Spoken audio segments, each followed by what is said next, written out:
Welcome to my ArundelBiz podcast, powered by Anne Arundel Economic Development Corporation. A podcast that celebrates the businesses and business owners throughout Anne Arundel County.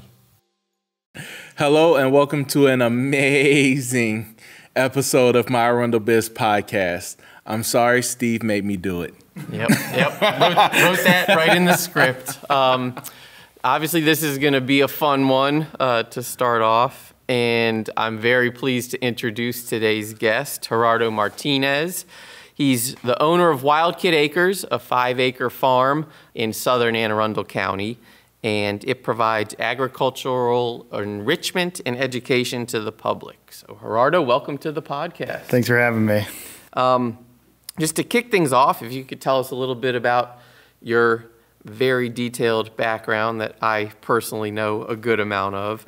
Okay, I'll try to be as brief as possible because it's hard to consolidate anybody's life into like a few sentences. Right. So I'm actually not from Maryland, I'm from Illinois. My dad's from Mexico, and my mom's Arabic and Navajo. So we're a pretty diverse family, but my dad worked on a farm and then eventually started owning a farm, a flower farm in Illinois. So I grew up actually hating farming. I still to this day get PTSD with flowers. But I eventually I graduated and went to the Naval Academy, graduated there, did my Marine Corps service. I got out and did corporate for a while. Wasn't really fond of it, especially with all the travel. I was traveling more than with the Marine Corps. Right. Wow. And then traveling around the world, right? Yeah, doing like mergers and stuff like that. But and then I started my own leadership company, and in that company we did pretty like authentic and experiential learning, where we took people on expeditions and stuff like that. Oh. And eventually I got a pretty large contract to go to Cameroon, Africa, and I brought my wife and a few of the employees out there, and we did this evaluation. But to be honest with you, I learned more about myself than I did while I was there. So they made us stay on a farm in the middle of the jungle, which also happened to be the church, the school, the dance center. It's like everything for the community, and it reminded me a lot of visiting Mexico as a kid. But kind of more importantly is we saw the kids crazy happy. Yeah, right. And we just realized that maybe city life isn't what our life should be like. This is what our life should be like super authentic experiences every single day. And the kids just are one with the land.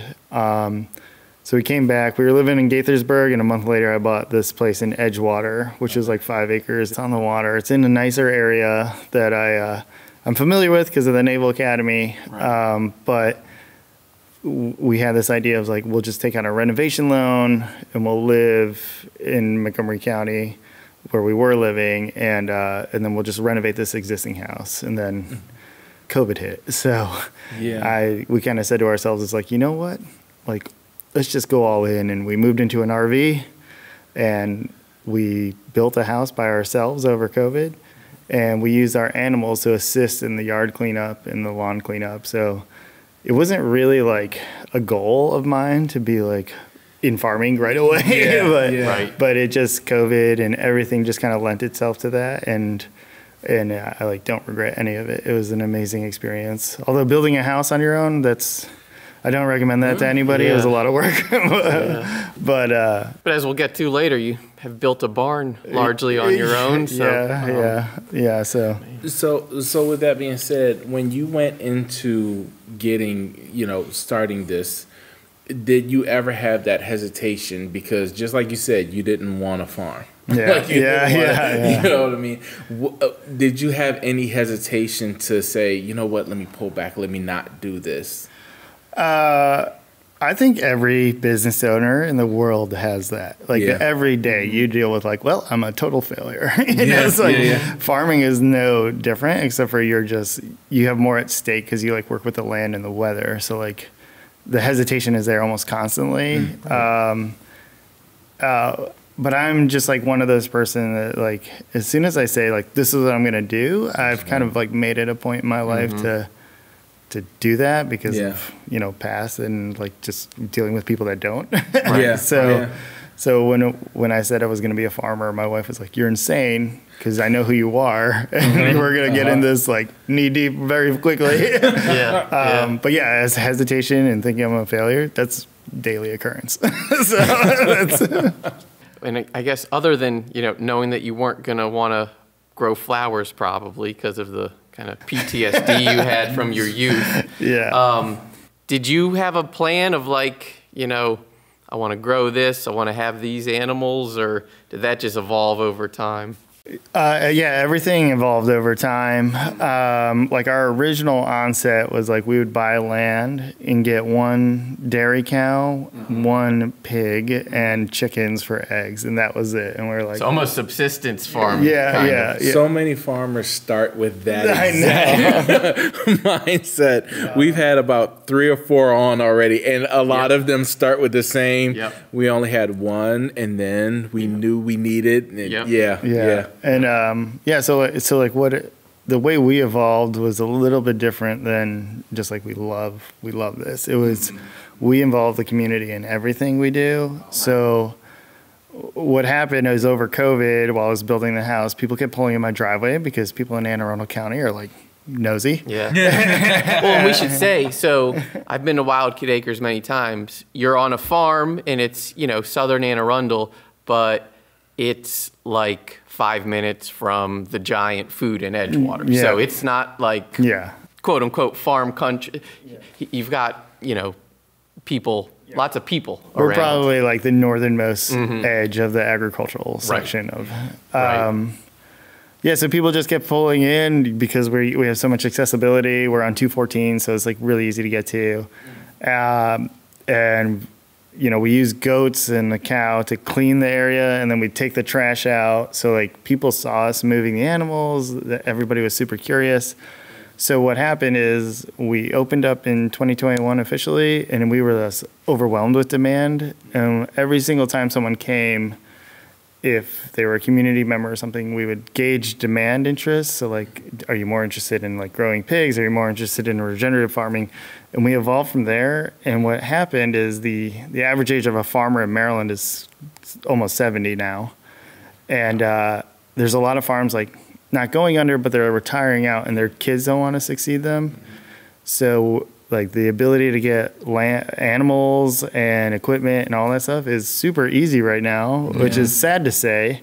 So like sometimes we would come home and there'd just be animals left at our farm. Oh, right. Like a lot of chickens and roosters and stuff like that. But also like we've come home to like a horse tied up to the porch. We've got people would just come and donating donating without consent. That's what I said. Wow. So that's happened quite a bit, but a lot of like our idea is that like we are a working farm. We are in production. So if the animal does not have a purpose, its purpose is food. So like every animal and everything on the farm has to have a purpose, including the horses, which is pretty hard to do since we aren't transportation driven by horses anymore. Right. But everybody kind of plays a role either environmentally, community wise, or production wise. So whether that's like enrichment, like through therapy with horses, or they're like environmental like aspects of having that animal, like pigs, for instance, they eat all the compost that Annapolis compost drops off at us. Right. And then, like goats and them, they like really help out with the community and stuff. So I just had a quick question about the therapy with horses. I've kind of heard that that's a thing going on. How does that work? So we're a little bit unique because we're not specifically focused on that. We call it farm therapy. So we allow therapists to come and use our space with a very small charge because of liability. Sure. And what they do is they basically do their own farm therapy through their insurance and all that stuff for the client. Yeah. And we assist and say, if you have, like a child with Down syndrome that's super interested in horses, I will provide a handler for you to ride the horse and teach you. Or I will provide like a cow handler or whatever. That's awesome. There is therapeutic riding that's like south of us that is very, very specifically focused on that type of therapy. So if you're looking for like specific therapists that are really good with horses, like go there. But ours are it's kind of like they're kind of leasing the farm in a way for like an hour or two. So any therapist in the county can come to us because we're really, I mean, it's also like outside of the county, but we're really like in this to become the center of the community, not just be part of it or on the outskirts. So if a small business or therapist or whatever wants to use a farm, we try to work with them as much as possible. Awesome. Oh, that's great. Yeah. And speaking of the animals, we'll flash some photos up of Amy, our president and CEO, and I getting to visit back in June and meet a ton of them. Do you know about how many different breeds, types of animals you've got? Breeds, no. We, like I said, everyone's got a purpose, or every animal's got a purpose. We have the standard like chickens, turkeys, and we even have a peacock now that someone left. Oh, wow. We have horses, specifically quarter horses that we use for training and therapy, as well as like we compete in rodeo, which you've like come to before. And then we have alpacas, pigs, cows, both for dairy and for meat. And then we have like the goats and other small animals that are kind of like in a rotational like production basis. So we'll like ramp up on goats and then we'll take them down, get some more sheep, take them down. And then it all depends. Like we're very fluid with the market. So if we have a large demand from a specific community on, we'll say sheep, which is very big within the African and the Arab community. We'll like ramp up for that and then immediately sell out to nothing. So we're very like dynamically focused, which is our attempt at mimicking nature as well. So like animals come through in like big swaths in the Great Plains and then they're gone for like months on end. So we try to do that as well. A hurdle that any business, whether farm-based or not, has is kind of figuring out how to make money, what to make money on, especially if you've got just changing demand all the time.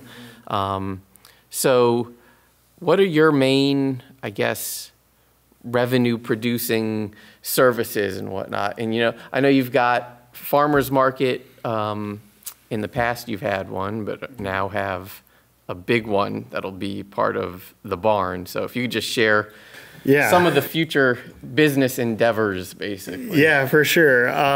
So it's been kind of like a weird, because we're evolving all the time, like our big focus was trying to mimic nature's diversity, not just in terms of production, but also in terms of like revenue streams. So, you know, just for our own context of, you know, also sanity, we group our revenue into three main streams. The first one, and kind of like the primary one, especially like during these upcoming months, during the winter, is production. So whatever we produce, like this is the actual farming end of it. It's like we sell meat, vegetables, honey. That revenue stream is capable of standing alone on itself. And then the second revenue stream, we group into the like agritourism and program education. So like that revenue stream, while it is significantly tied to the first revenue stream, we wanted to kind of, we separate that revenue into a separate accounting line just so that we can kind of like have context. That right now is also capable of standing alone on its own, which is amazing to say. It is tied to the production because all the programs revolve around it. But we grouped like the farmers market that we were doing and the future farmers market into that. So that's like that's a huge part of who we are as a brand, is like agritourism. That's like how we are capable of selling the production really well. And that's like everything to us as far as like community impact and all that. The third revenue stream, which is significantly smaller, is the like grant programs and the like the auxiliary programs that are like government focused. For small farmers, there's not that much. Like we got a bond bill to build this new community barn, and you know, that revenue is great, but it all goes to building. So it's like I don't realize any of it. But you know, the barn is something, though, that specific revenue stream enhances the first two significantly. And it's just for everybody out there, we're going to flash up some pictures and video. It is a very, very big barn. Yes. Yeah. And I was privileged to get to go to the grand opening because I got to help Gerardo hang some siding on it. Yeah. But I think the biggest thing, and again, you told us this when Amy and I toured with you, is I think the same way we always talk about business owners need access to capital. All these, people that are going to utilize it need access to market. And I think what you made really clear is obviously we've got 10 farmers markets in the county, which is awesome and amazing. But making a farmer's market and a place that's even more accessible to a lot of the population that, needs it, but probably doesn't have any level of, oh, I could go here, or I could sell my product here. Yeah, yeah. And we've seen that not just through like the accessibility issues, because for context, we're the only fully bilingual education farm on the entire East Coast. Wow. So, yeah, we're like the hallmark of the Latino farmers and ranchers because we're the only ones that can actually educate in the language. Right. We also have French speakers, so like we have African immigrants and like Haitians come, which is really amazing. And it was the result of that, just having the accessibility, also resulted in us getting the barn 100% built by volunteers. Mm-hmm. So that bond bill, other than like the trades, obviously we can't like do that, and like the finishing of the foundation, need to make sure that's perfect. But the contractors of local Anne Arundel County, Latino and African-owned businesses, they're the ones who stepped up and was like, "Hey, I'm going to give you." I told you at the barn opening, we had one guy I got 15 guys, you got them for a week. Right. Don't make them stop working. And I was like, that's easy. And you didn't want to do this. I know. It's,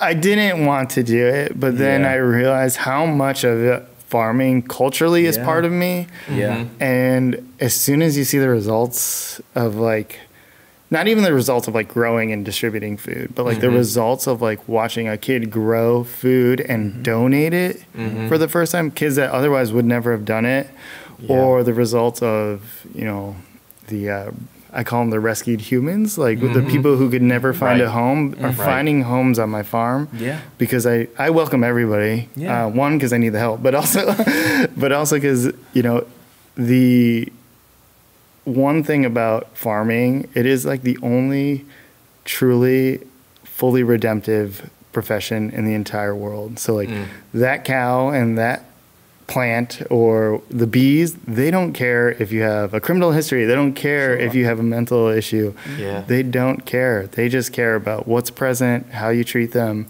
how you grow them. Like there's a way to come to my farm and just totally be you and not have the past be a burden. Right. It's so awesome how, and just in what you were saying, I feel totally blessed to be able to do this podcast because it's so many business owners that take opportunity and they find themselves in creating their business. But then they also, and attached to what you said, find community, which is always so great. And it's just this recurring theme of every single business owner here where, and Anne Arundel County is just so unique in that, where you have an opportunity, you find yourself, and then you find community in that. Yeah.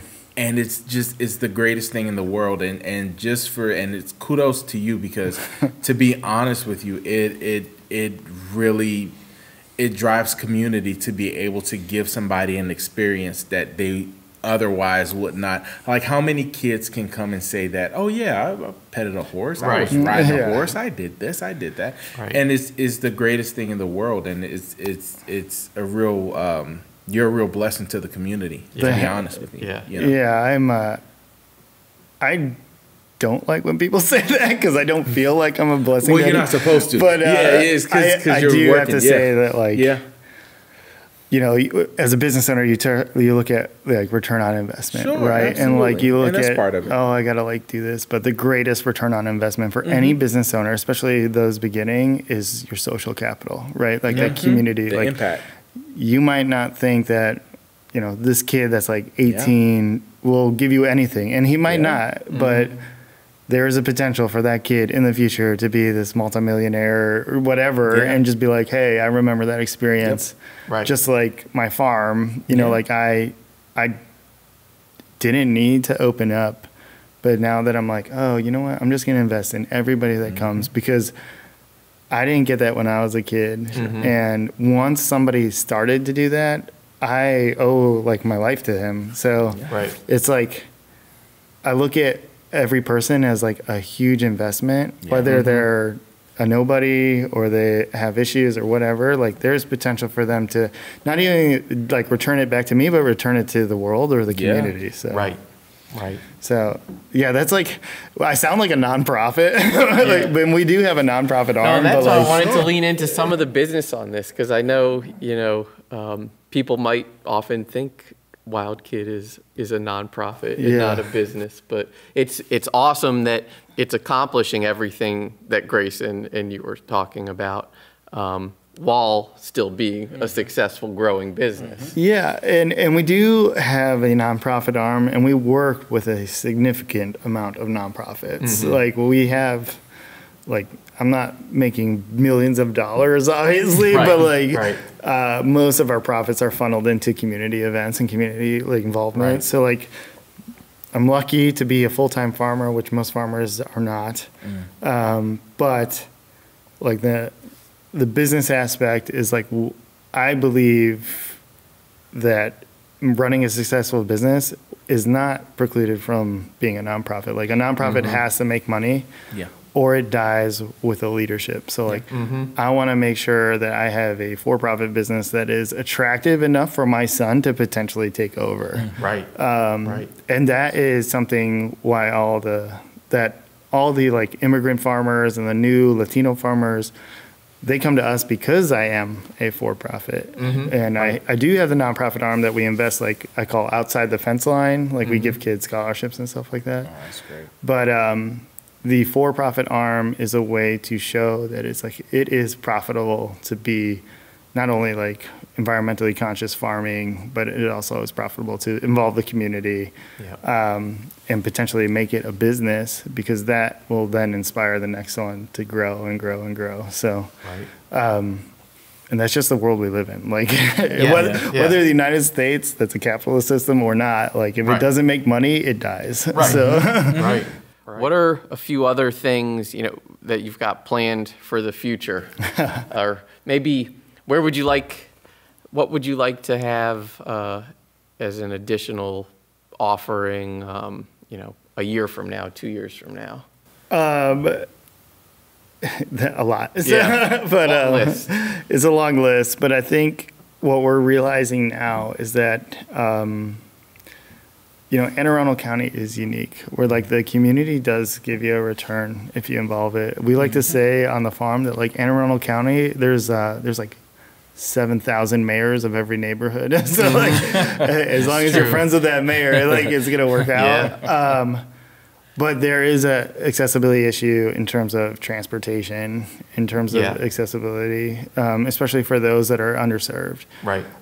So what we are attempting to do, like in our business plan, is not just like expand land-wise, but expand in terms of access. So like getting to areas that either are underserved, or just like we're situated on the outskirts of a metropolitan area that's easy to get to. Like that is one great thing about where we are now, is like someone from DC just follows one road and gets to us.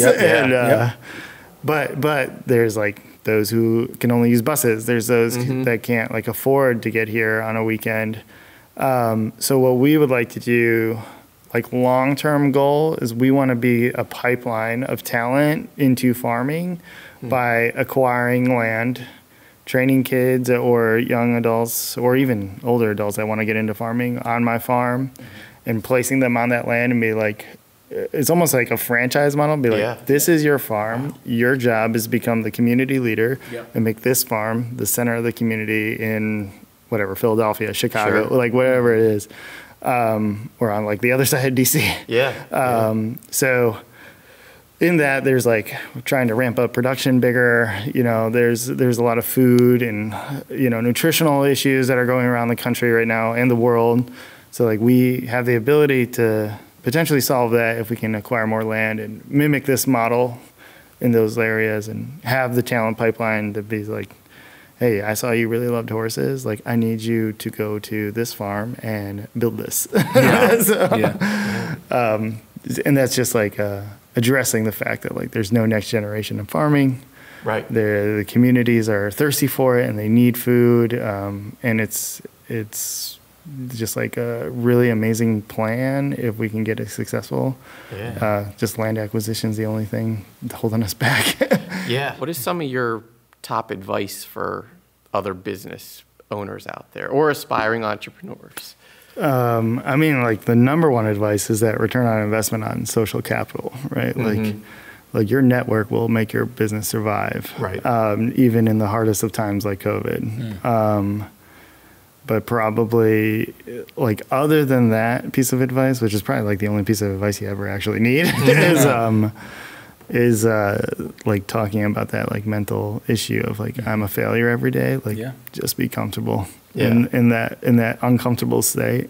Right. That is like the one thing that the Marine Corps taught me. Is like just being uncomfortable is not an issue. And you can add be bilingual because that's obviously a huge benefit to. Yeah, being bilingual. It obviously has helped us out a lot, but statistically speaking, the Latino population in the United States is the 5th largest economy in the entire world. And that's without a military or any like government system, right? They are the largest economy without any of that.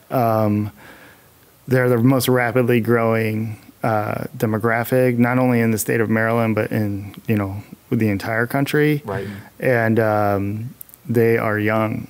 Like the average age of a Latino in the United States is 30, and they're the most rapidly growing entrepreneur section.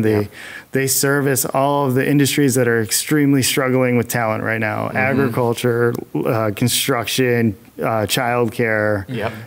And of all of the new Latino businesses, 60% are Latina owned. Wow. So. We happen to just be capitalizing off of that momentum because that's where we're from. But there's so many other sects of the nation that are like becoming rapidly growing and a significant part of the economy, like the African immigrant population. Like being able to speak French and English is a big deal in DC. Right. So while being bilingual is super beneficial, I was just saying, like just being able to capitalize off of that. Like you don't need to be bilingual to be a successful business owner, but being open to that access is a big deal. Yeah, making yourself more accessible, basically, in general. Yeah. And that's something that we talk about a lot on the farm is like we don't require like the employees or the volunteers to speak Spanish, but it is a large chunk of who comes to the farm. Sure. So like we encourage people to like sound like the Taco Bell dog. Like it's okay. But yeah, that's a big part, but not necessarily required. But it is a big part of why we're successful too. Right. So being a successful entrepreneur, for my last question, I just wanted to know, a big part of your life is your business, is the farm, is everything else. What do you do to kind of just relax? What are some of the places in Anne Arundel County that you frequent or you visit just to kind of say, okay, get away from here. I just need to kind of let my hair down and So oddly enough, it's like the one thing about farming that is beautiful is that like my vacation is my life. Awesome. It's a good phrase. So, like every profession has like significant mental health issues as well as like stresses. Farming is probably the only one that you're like, you know what I want to do today? I want to go sit on the horse and just sit in the field, Right. But around Anne Arundel County, like something that really helps us out is going to other farmers, talking to them. Yeah. Obviously, like not everybody's like us, but it is really nice to like commiserate. Right. But I would say like this is where like the community play comes in, not just as a return for revenue, but like us being able to like go to people and be like, hey, is it okay if we like join you on your boat today? Is it okay if we come learn about crabbing? Is it okay if we come learn about your business, or is it okay if we just hang out? Right. You know, like that community is not just our clients; they're our friends and family and stuff like that. So, that's a very long answer to like. No, it makes total sense. Yeah, and it makes absolute sense. You know, my wife and I, we talk a lot about this because she's in the mindset of like we compartmentalize our life. Like this is work, this is life, this is family. You know, so, but that's the thing about like what we've built is everything is intermingled. You know, and like while stresses of home can affect the stresses on the farm and stuff like that, it is. Farming and the community-based farming that we do levels everything into like this almost like beautiful chaos. Right. A beautiful chaos is what I like to call farming and nature in general. It's like it's like such a balanced chaos that it's beautiful. Right. So that's a very long-winded answer to being like I like to be home. No. Well, and the blending of the personal and the business I think is awesome because I remember one of the things that struck me when I first met you was you take your son, Mariano, to basically any and all business meetings, which I think is really cool. Yeah, and it's not just him. I take kids that are like either like within the rescue program or like we like the farming is a family business. It's like everybody says that, but we take it to another level where like I'm not just like trying to be like reaching to be like, hey, this is the son, he's going to take over the farm. I'm like literally like holding up my hand and be like, these are now my equals. Yeah. They have a say in how my farm runs because they run the farm. Right.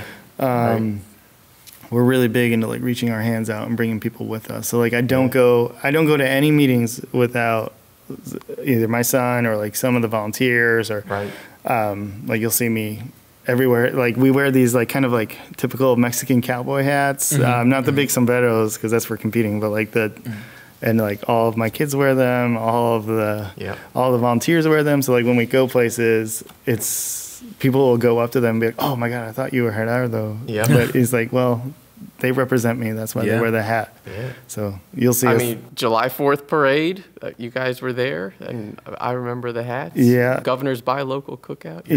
You're all over the place. Yeah, so. we try to expose them to as much high-profile meetings as possible because I never got that as a kid. I had to work my butt off to get to the Naval Academy, and I want these kids to have that access to those people that I never, ever, even now, have struggled to get access to. Right. So, like, if I get a meeting, who wants to go? Let's go. Yeah. Right.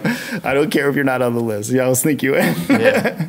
Well, so speaking of meetings, another thing that this will come out before is the next International Ag Conference, which we're a proud sponsor of, along with Visit Annapolis and a bunch of others. So if you could really quickly sum up what this year's focus is. Yeah, so I started an International Agriculture and Environment Conference off of trying to make agriculture and environment shake hands through the use of an international partnership. So what ended up happening is it's more focused on like inspiring the next generation of farmers through the use of culture and a high level agriculture and environmental partnership and practices and research. So each year we focus on a new country, which ideally represents a diaspora or the demographics of Maryland. So this year we're focusing on El Salvador. Last year we did Mexico. This year's El Salvador. El Salvador represents 70% of the Latinos in the state of Maryland. Right. And it's a huge demographic. It's the large majority of who we serve. And we have like the vice president coming to keynote speak. So it's a pretty big deal this year. And it's all generated around, the labor force issues within farming, the environmental issues that are happening in terms of using agriculture as a solution for climate change. And most importantly is inspiring the next generation of farmers through the diaspora of Salvadorans. Right. And that's a result of lots of work with our farm because we wanted to take our outreach to the next level. And so we created a separate entity of this conference. Yeah. Last year we focused on Mexico, which is awesome. But next year it looks like we're going to be pushing to West Africa to address the other diaspora that is coming to our farm. That's awesome. Yeah. Jeez. Yeah. So a bunch of countries in West Africa have already agreed. So I guess just to finish up then, so if anyone wants to learn more about that conference, they can probably just Google. Well, it's mdintag.com. Okay. Yeah, nice and Maryland easy. International Ag. And I know there's an Instagram for it and everything. Yeah. And obviously, you can just search Wild Kid Acres, and you're the first thing that'll pop up. But if you could remind everyone where to it's find you. Yeah, we're on all the social media. We do like really dumb TikToks, but like We're good TikTok game. Yeah, we're I'm impressed by it. wildkidacres.org.